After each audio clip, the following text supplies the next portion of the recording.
कालातीत भारतीय उपन्यास देवदास किसके द्वारा लिखा गया था? तो कालातीत का जो भारतीय उपन्यास देवदास जो पुस्तक है ये लिखा गया था शरत चंद्र चट्टोपाध्याय में। आइए हम लोग डिस्कशन पढ़ते हैं। इसका सॉल्यूशन बोल रहा है शरत चंद्र चट्टोपाध्याय का जन्म 1876 ईस्वी में हुआ था तथा मृत्यु 1938 में हुई थी। उन्होंने 1901 में 17 वर्ष की आयु में देवदास पुस्तक लिख दी थी। उनके द्वारा लिखी गई अन्य पुस्तकें हैं पाथेर डाबी, श्रीकांता, परिणीता और दत्ता। उनका एक उपनाम भी था जिस उपनाम से लोग उन्हें बुलाते थे। उनका उपनाम क्या था? उनका उपनाम था न्यारा।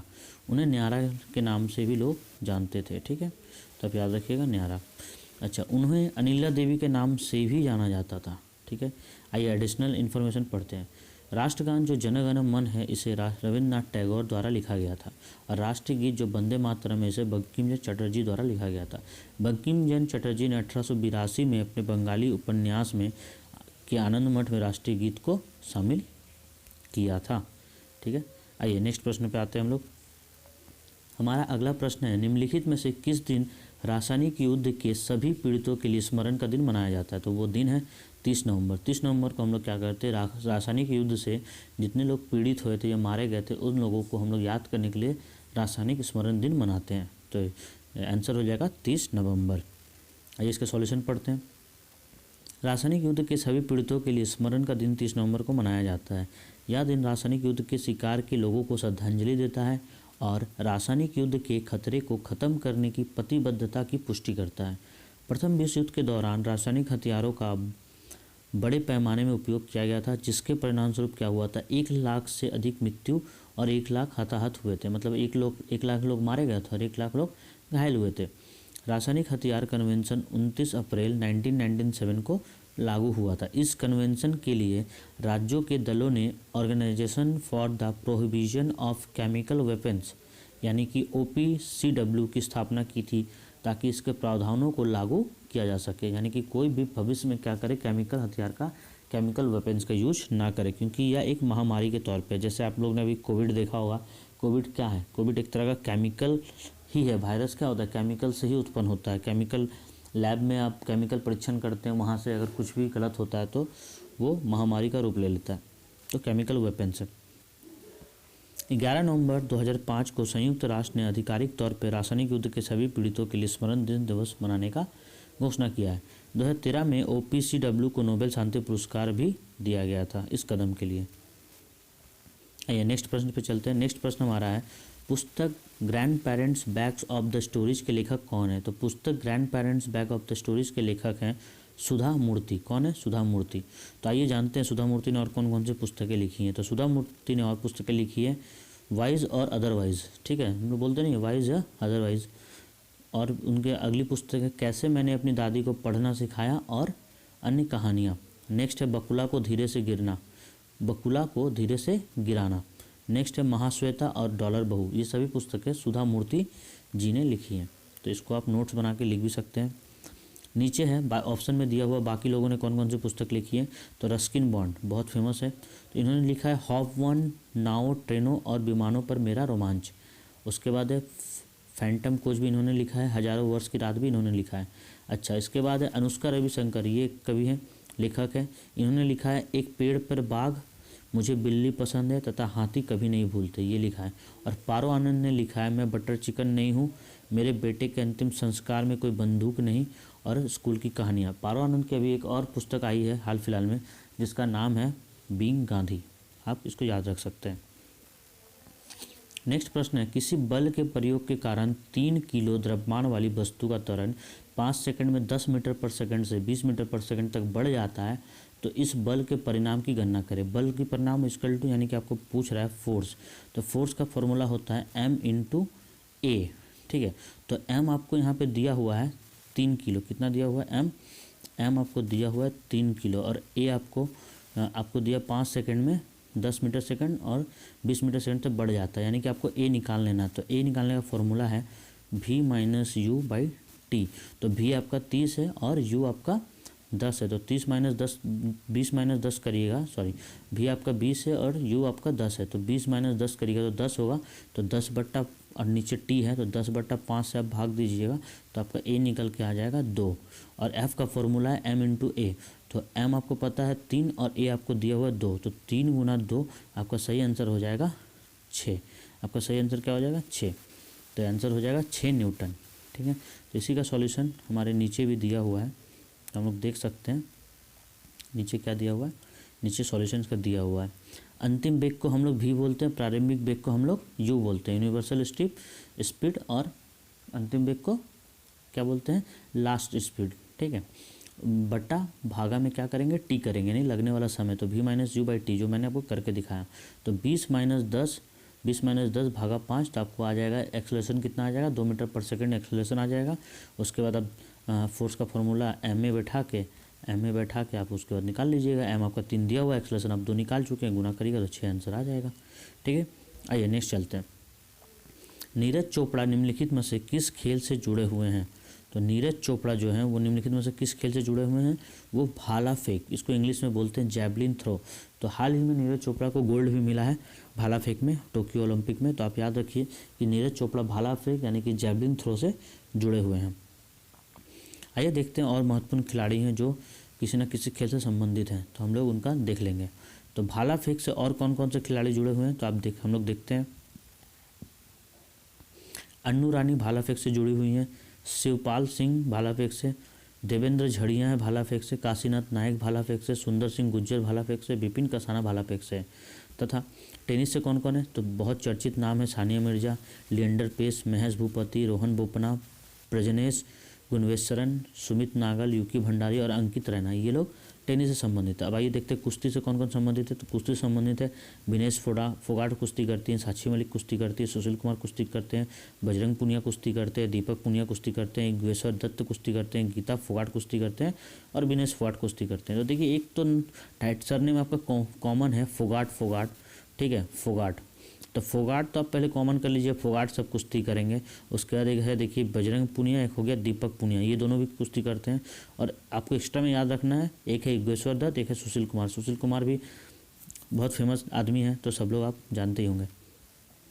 उसके बाद आ जाता है हेप्टाथलॉन से चर्चित व्यक्ति हैं स्वप्न बर्मन, सोमा विश्वास, जे शोभा, परमिला अयप्पा, सुष्मिता सिंह रॉय और पूर्णिमा हेम्ब्रम। ठीक है, तो इनको याद रखिए, ये लोग हैं हेप्टाथलॉन से संबंधित।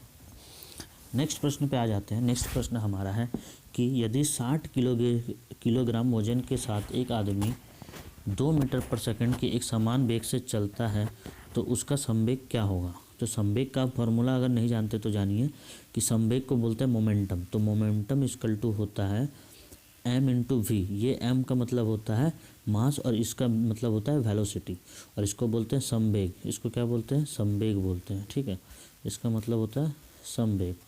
तो संवेग बराबर होता है द्रव्यमान गुना वेलोसिटी। तो द्रव्यमान आपको 60 kg दिया हुआ है, तो यहाँ पे 60 kg बैठाइए, और उसके बाद आपको दिया हुआ 60 kg दिया हुआ है, और यहाँ पे आपको दिया हुआ है वेलोसिटी 2 मीटर पर सेकंड।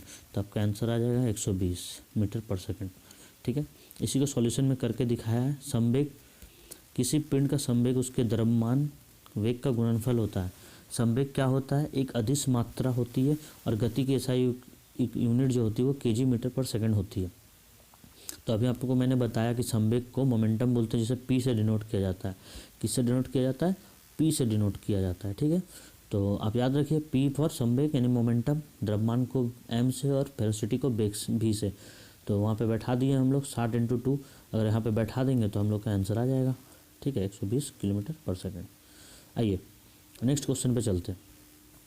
नेक्स्ट प्रश्न हमारा है विश्व रेड क्रॉस दिवस प्रत्येक वर्ष किस दिन को मनाया जाता है। तो विश्व रेड क्रॉस दिवस जो है वो 8 मई को प्रत्येक वर्ष मनाया जाता है। ठीक है, तो आइए इसके बारे में थोड़ा सा हम लोग जान लेते हैं क्या है विश्व रेड क्रॉस दिवस, जिसे वर्ल्ड रेड क्रॉस दिवस या क्रिसेंट डे के रूप में भी जाना जाता है। ये प्रतिवर्ष 8 मई को ही मनाया जाता है। ठीक है, इस दिन क्या हुआ था, इस दिन जो है वो स्विस उद्यमी हेनरी ड्यूडेंट के जन्मदिन की याद में दिलाता है। ठीक है, अगर आपको पूछेगा कि रेड क्रॉस की स्थापना किसने की, तो भी उसका आंसर हो जाएगा हेनरी ड्यूडेंट। तो हेनरी ड्यूडेंट के जन्मदिन के रूप में हम लोग मनाते हैं विश्व रेड क्रॉस दिवस, जिन्होंने 1863 में स्विट्जरलैंड में जेनेवा में रेड क्रॉस की अंतर्राष्ट्रीय समिति की स्थापना की थी।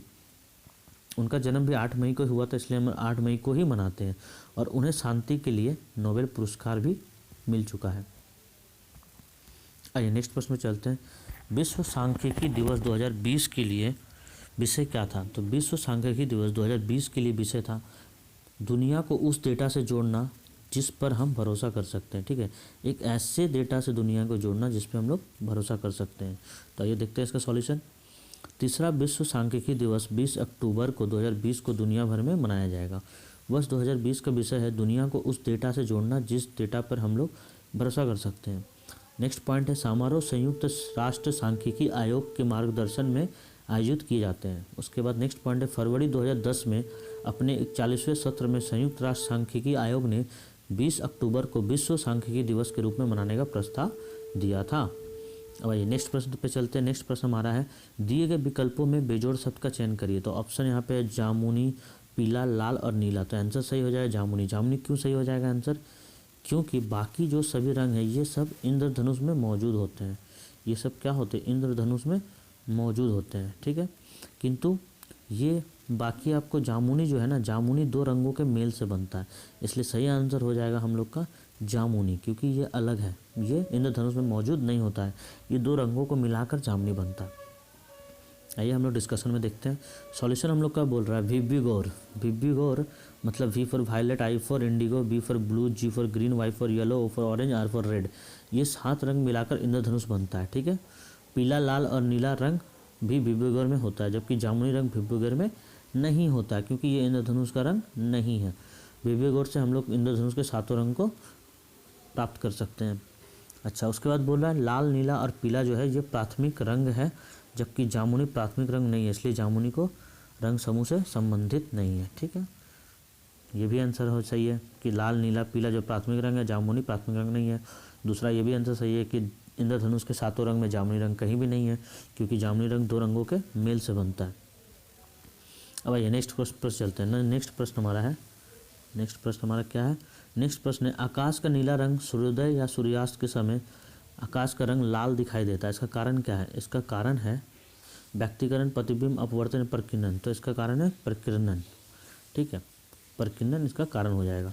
तो आइए इसके सॉल्यूशन पे चलते हैं। इस प्रकार यानी कि जब सूर्य का प्रकाश वायुमंडल से होकर गुजरती है तो क्या होता है, तो हवा के महीन कण लाल रंग की तुलना में नीले रंग को अधिक मजबूती से बिखेरते हैं। तो यार आप लोग को पता ही होगा, फिजिक्स आप लोगों ने थोड़ा सा भी पढ़ा होगा, तो नीला रंग अधिक बिखरता है और लाल रंग कम बिखरता है, जिसके वजह से लाल रंग का जो है तरंगदैर्घ्य कम होता है। ठीक है, तरंगदैर्घ्य ज़्यादा होता है और नीला रंग का तरंगदैर्घ्य कम होता है। तो इसलिए देखिएगा सिग्नल पे लाल रंग और लाल रंग का प्रयोग किया जाता है, ताकि वो ज़्यादा बिखरे ना, एक जगह पर रहे, जिससे ड्राइवर को दूर से ही लाल रंग दिख जाए। ठीक है, तो नीला रंग ज़्यादा बिखरता है, ज़्यादा बिखरने के कारण क्या होता है, ये प्रकीर्णन के काम आता है। नेक्स्ट पॉइंट हमारा बोल रहा है कि बिखरी हुई नीली रोशनी हमारे आँखों में प्रवेश कर जाती है और सूर्योदय के समय सूर्य का लाल रंग प्रकाश के प्रकीर्णन के कारण होता है। और सूर्य उदय जब होता है तब हमको जो लालिमा दिखाई देती है सूर्य की, वो किसके कारण होता है, वो भी प्रकीर्णन के कारण होता है। आप यहाँ पे इमेज देख पा रहे होंगे, ये सूर्य, ये अर्थ है, और सूर्य जब उग रहा है तो लाल रंग हमें दिखाई दे रहा है, ये सूर्य के प्रकीर्णन के कारण। और क्या हो रहा है, वायुमंडल मतलब कि जब सूर्य अस्त होता है तब हम लोग को क्या दिखाई देता है, आकाश का नीला रंग दिखाई देता है सूर्यास्त के समय। नीला रंग नहीं, लाल रंग ही दिखाई देता है। वो क्यों दिखाई देता है, क्योंकि प्रकीर्णन होता है, सूर्य का प्रकीर्णन। तो धन्यवाद, मिलते हैं नेक्स्ट वीडियो पे, और हम लोग के साथ बने रहने के लिए शुक्रिया। वीडियो को पसंद आए तो चैनल को शेयर करिए, सब्सक्राइब करिए। थैंक यू सो मच, मिलते हैं नेक्स्ट वीडियो पे।